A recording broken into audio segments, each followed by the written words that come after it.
My name's Ryan Mitchell. I'm 34 years old, a civil engineer here in Austin, Texas. I've been in this business for 12 years now. I've always been the type of guy who thinks twice before speaking, once observant by nature, analytical. That mindset has served me well, both professionally and personally. I met Emily Thompson at a mutual friend's birthday party 5 years ago. She worked as a marketing coordinator at a tech company and had this smile that could make you forget your own name. She was smart, ambitious, and talked about her career plans with a passion I genuinely admired. In those first few months, she seemed perfect, maybe too perfect.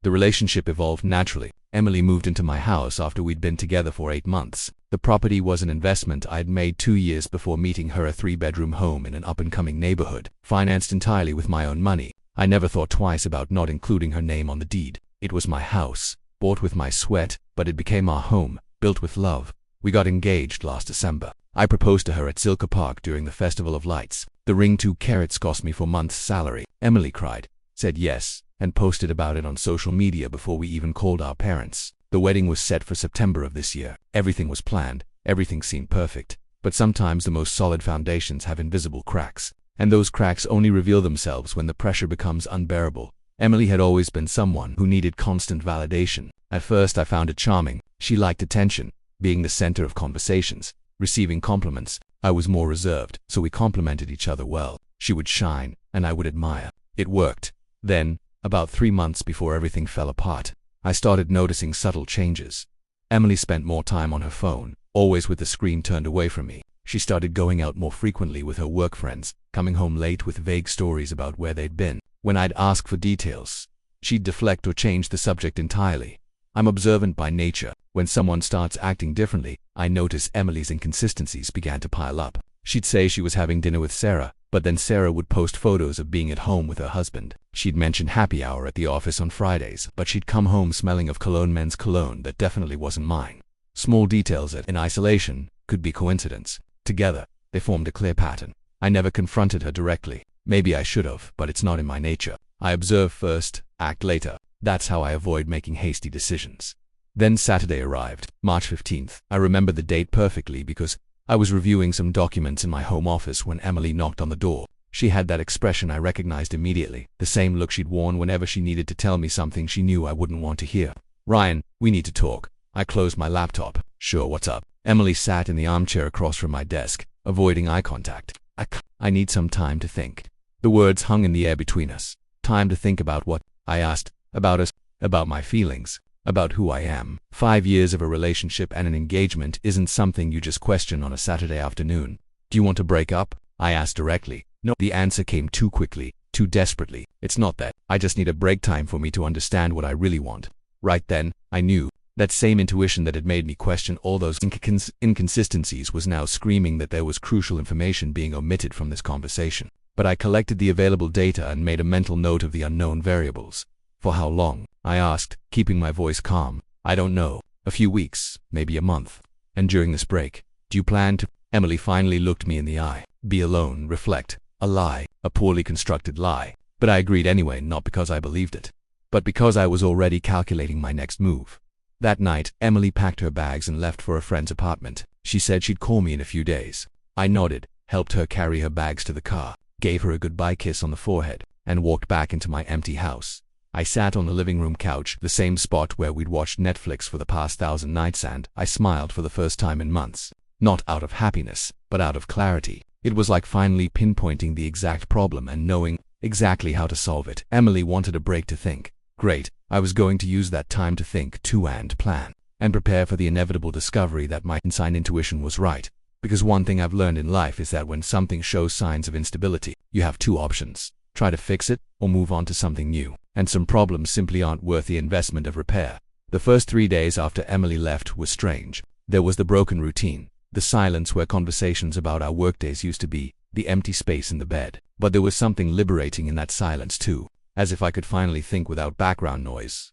On Wednesday, I started my own investigation. I'm not the type of guy who obsessively stalks social media, but Emily had left some things behind, including the iPad we used for Netflix. It was still logged into her accounts. Curiosity or intuition, I'm not sure which.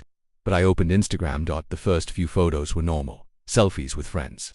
Work stories, a few pictures of us that she hadn't archived yet. But as I scrolled back, I found something interesting. 3 weeks before our conversation, there was a photo taken at a downtown coffee shop I didn't recognize. Emily was smiling, but the photo was cropped in a strange way, as if someone had been edited out of the frame. I opened her Facebook next. Same thing, but the privacy settings were different there. I could see comments from people I didn't know, likes on male profiles and posts. One name appeared frequently: Marcus Chen. Marcus Chen, the ex-boyfriend she'd mentioned a few times at the beginning of our relationship. The guy who had supposedly broken her heart 3 years before she met me. According to Emily, he'd cheated on her with a coworker and disappeared from her life overnight. The great pain, the relationship that had taught her to trust again. Apparently Marcus had recently moved back to Austin. He worked at an app development startup. From what the photos showed, single, and from the data I'd managed to gather, they'd started interacting on social media about a month before Emily asked for the break on Friday. I got the confirmation I needed. James, my best friend since college, called me around 8 in the evening. "Ryan, man, I don't know if I should tell you this, but go ahead," I said. "I saw Emily today on Rainy Street. She was with an Asian guy, short hair, blue dress shirt. They looked pretty intimate." Rainy Street, Austin's most romantic bar district. Not exactly a place you go alone to reflect on your feelings. "Did you get any pictures?" I asked, keeping my voice neutral. "Man, I thought it was kind of stalkerish, but ... Yeah, sending it to you now." The photo arrived 2 minutes later. Emily, laughing, her hand resting on the arm of a man who was clearly Marcus Chen. Their body language left absolutely no doubt about the nature of their encounter. This wasn't a casual conversation between old friends. I saved the photo and began to plan. First thing, documentation. I saved all the evidence, screenshots from social media, James's photo, printouts of conversations where Emily had talked about needing space, everything that might prove useful later. Now it was time to protect my assets and plan my next move in my profession. Documentation is everything. A project without proper documentation has no legal or practical value. So naturally, that's where I started. Second thing, asset protection. The house was entirely in my name, bought 2 years before I even met Emily, without an official marriage. She had no legal rights to the property, but it didn't hurt to double-check. I called my lawyer, Mark Peterson, the following Monday. "Ryan, under Texas law, she has no right to the house," Mark confirmed. "You're not married, there's no recognized common law marriage, and the property was acquired before the relationship. You're safe." Third thing, asset appraisal. Emily and I had bought a lot of things together over 5 years: furniture, appliances, even artwork to decorate the house. But I'd kept all the receipts and proof of payment, a professional habit that became my personal salvation. I discovered that of everything we considered ours, I had paid for about 80%. Emily contributed more with ideas and aesthetic choices than with actual money, not because she was a gold digger, but because I earned significantly more and never insisted on splitting things 50-50. Meanwhile, Emily maintained her promised silence. No calls, no messages, just a dry text on Monday: "How are you? Hope you're well. Still thinking about everything. Kisses, kisses." 5 years of a relationship and an engagement, and she summed up our situation with kisses. I replied in an equally neutral way: "I'm good, taking my time to talk when you feel ready."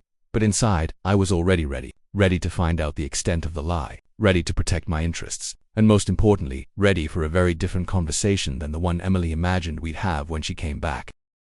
On Wednesday of the second week, I received more unsolicited information. Sarah, one of Emily's friends whom I'd always respected, sent me a private message on Instagram: "Ryan, I can't keep quiet anymore. Emily isn't at my apartment like she told you. She's staying at a downtown hotel with him. Marcus Chen." The break to reflect alone was actually a premature honeymoon with her ex-boyfriend. Emily wasn't questioning our relationships. She was testing if the grass was really greener, using our house as plan B in case the test failed.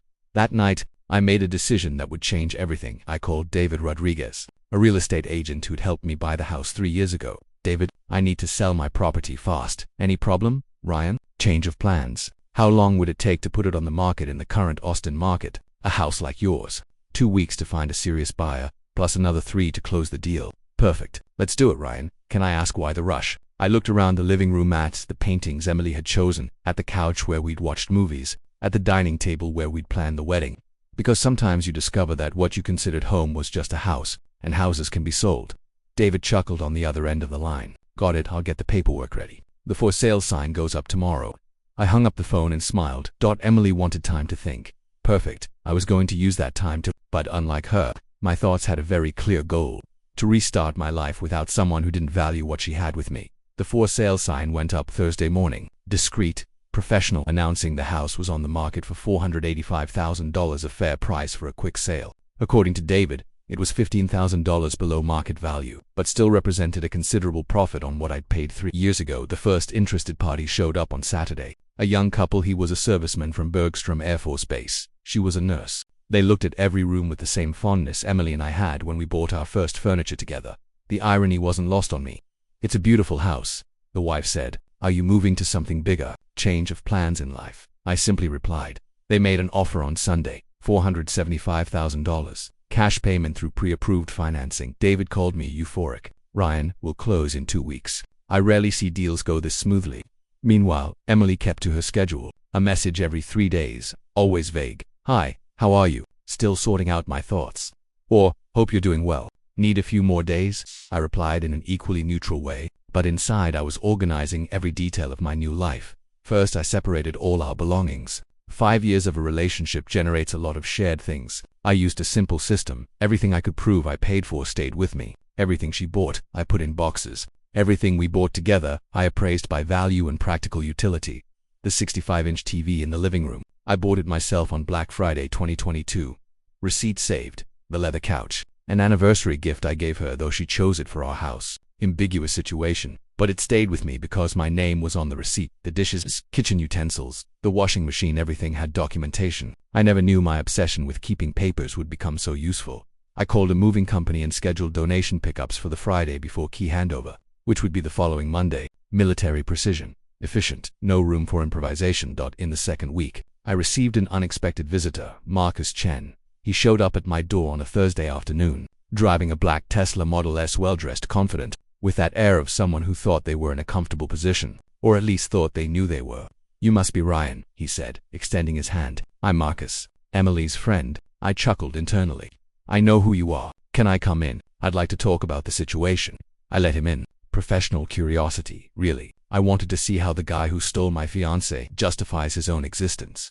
Marcus sat on the couch and looked around with approval. "Nice house. Emily always talked about how you guys built a beautiful home together." "We did," I agreed. "I paid, she decorated." He laughed nervously. "Look, Ryan, I know the situation is complicated, but I want you to know it wasn't planned. I came back to Austin. We met by chance, and you guys decided that 5 years of her relationship were worth less than a few nights at the Driscoll Hotel." Marcus stopped talking. "How do you know where?" "Marcus, I'll give you some free advice. When you're lying about not planning anything, avoid using your credit card in places that can be easily tracked." In truth, I didn't know which hotel they were in. I just guessed the most expensive one in Austin, but his expression confirmed everything. "Listen," he continued, trying to regain control of the conversation. "Emily's confused. She doesn't want to hurt you, but she also can't deny what she feels for me. Maybe it's better for everyone if you to talk and reach an amicable agreement." "Amicable agreement," I repeated, "like me giving up on a 5-year relationship so you two can be together guilt-free." "Something like that." I stood up and walked to the window. The for sale sign was clearly visible outside. "Marcus, can I ask you a question? Does Emily know you came here?" "No, I thought it would be better man-to-man, you know." "I get it. And did she tell you she's staying at the hotel with you? Or did she say she's at a friend's house, reflecting on life?" Marcus was silent for a few seconds, enough time for me to have my answer. "Ryan, look, no need to explain," I interrupted. "I already understand the dynamic. Emily didn't tell you she lied to me about where she was. You didn't tell her you came here. You two are building a relationship based on lies and omissions. Interesting foundation for a romance." Marcus stood up, clearly uncomfortable. "I just wanted to avoid unnecessary drama." I walked to the door and opened it. "Marcus, there won't be any drama. You can relax." He walked through the door but turned before leaving. "Emily really cares about you, Ryan. She's just ... following her heart." "Of course she is," I agreed. "And when Emily's heart changes its mind again, like it did 5 years ago when she met me, and like it did now when you came back, I'm sure you'll understand perfectly." Marcus got into the Tesla without replying. I closed the door and went back to the living room, laughing to myself for the first time in weeks. The next day, Emily sent me a message. "Hi, love. I think I'm ready to talk. Can it be this weekend? Love. After 2 weeks at a hotel with her ex, she still called me love. I replied, "Sure, Sunday at 3 p.m. at our house." Our house. Technically, it still was for another 48 hours. I hung up the phone and looked around at the empty rooms, the stacked boxes, the furniture covered with sheets, the walls with marks from the paintings that were already put away. Emily wanted a conversation. She was about to get an unforgettable one. I was sitting in the empty living room when I heard her car pull into the driveway, 30 minutes before the scheduled time, typical of Emily when she was nervous. I looked out the window and saw she was alone, checking her makeup in the rearview mirror. Her keys still worked, so I didn't need to open the door. I heard her familiar footsteps in the entryway, then silence. She was probably puzzled by the echoes in a house that should have been furnished. "Ryan," her voice echoed down the hall. In the living room, I replied. Emily appeared at the doorway and stopped abruptly. The living room was completely empty except for 2 beach chairs I'd borrowed from the neighbor. No furniture, no paintings, nothing to indicate that this place had once been a home. What happened here? She asked, looking around in disbelief. Have a seat. I gestured to one of the chairs. Let's talk. Emily slowly sat down, still processing the scene. She looked beautiful, as always, hair down. That blue blouse I'd bought her last Christmas. The irony wasn't lost on me. Ryan, where are our things? Oh, that. I pulled an envelope from my jacket. Your things are all here. I handed it to her. Inside was a key to a self-storage unit on Riverside Drive. I paid 6 months in advance. Everything that was demonstrably yours is in there. Emily opened the envelope, found the key, and a detailed 3-page inventory. But what about the rest? Our furniture, our TV, our Emily. Can I ask you a question? During these 2.5 weeks of reflection, where exactly were you staying? She hesitated. At Sarah's house. I told you that. Lie number 1, I said calmly. Sarah messaged me last week saying you weren't there. Want to try again? Her face turned red. Ryan, let me help you out. Driscoll Hotel, Executive Suite, registered under Marcus Chen's name. Room bill of around $350 a night, plus room service and spa charges. Want me to continue? Emily was silent for almost a minute. Then, in a small voice, how did you find out? Emily, you asked for a break to understand your feelings. But in reality, you wanted to test if you still felt something for your ex, using our house as plan B while you experimented with a luxury life with him. Tears started rolling down her face. It wasn't like that. I really was confused. Confused enough not to be able to stay alone even for one night. Confused enough to lie about where you were. Confused enough to let Marcus come here last Thursday to try to negotiate our relationship with me. Her eyes widened. He did what? Oh, you didn't know. Your new boyfriend came here to make a gentleman's proposal. He suggested I amicably let you go to avoid drama. Romantic, don't you think? Emily buried her face in her hands. Ryan, I'm so sorry. I made a terrible mistake. I can explain everything. Can you explain why you lied about where you were? Silence. Can you explain why you didn't have the decency to break up with me before throwing yourself into your ex's arms? I was scared. Can you explain why Marcus knew details about our house that only someone very intimate would know? Total silence. Emily, I understand everything now. You two reconnected probably longer ago than I imagine. You decided you wanted to test if the chemistry was still there, but instead of being honest with me, you preferred to invent this break story to protect yourself in case it went wrong. She finally lifted her head. And what if I say I realized I made a mistake, that I want to come back, that you're who I truly love? I laughed for the first time in weeks. I truly laughed. Emily, look around you. What do you see? An empty house. Exactly. You know why it's empty? Because I sold it. We closed the deal last Friday. The keys were handed over this morning. Her jaw dropped. You sold our house, correct? My house, which I bought with my money 2 years before I met you. And guess what? With the profit from the sale, I've already put down a deposit on a property in Denver. I'm moving next week. Emily stood up abruptly. Ryan, you can't do this. We can talk. We can fix this. Fix this. I stood up too. Emily, you had 5 years to be sure about us. You had a year of engagement to be sure about the marriage. But it only took you 2 weeks with your ex to be sure you wanted to throw everything away. But I came back. I'm here. You came back because Marcus didn't offer what you expected. You came back because you realized the hotel fling doesn't replace real stability. You came back because your plan B didn't work out. Her tears turned into sobs. Please, it can't end like this. I walked to her and, for the last time, wiped a tear from Emily's face. It can, and you know why? Because you taught me a valuable lesson. What lesson? That when someone asks for time to think about you, they've actually already decided. They're just looking for a more comfortable exit.